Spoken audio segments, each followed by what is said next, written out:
Bisi was a strange girl. Everyone in my school said it, but I never believed it.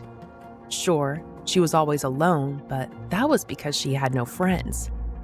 Yes, no one ever saw her eating, but she probably just had eating disorders.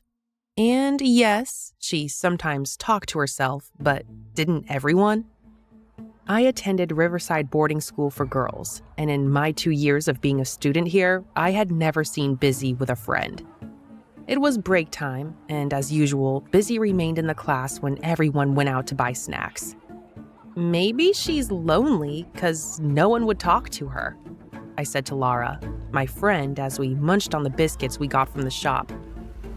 No one would talk to her because the last girl who did had to leave the school and no one has heard from her ever since, Lara said with serious eyes. I shrugged her words off. My class was a place of rumors.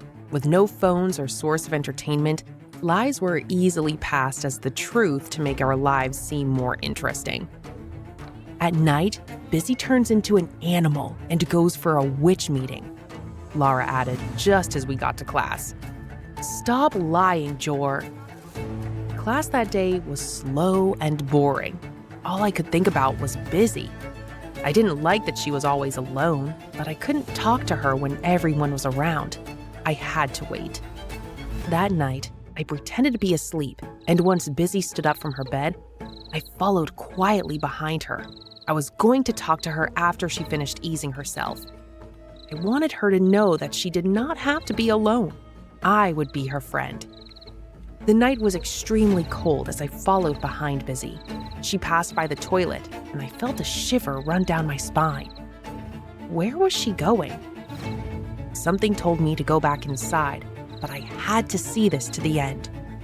Bisi suddenly stopped in the middle of the courtyard. She spread her legs wide and faced her head up. A scream left my lips as she suddenly lifted up from the ground. Her head snapped to face me. Her eyes were black, void of any white.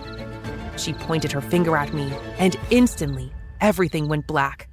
Till today, when I open my mouth to speak, no words come out.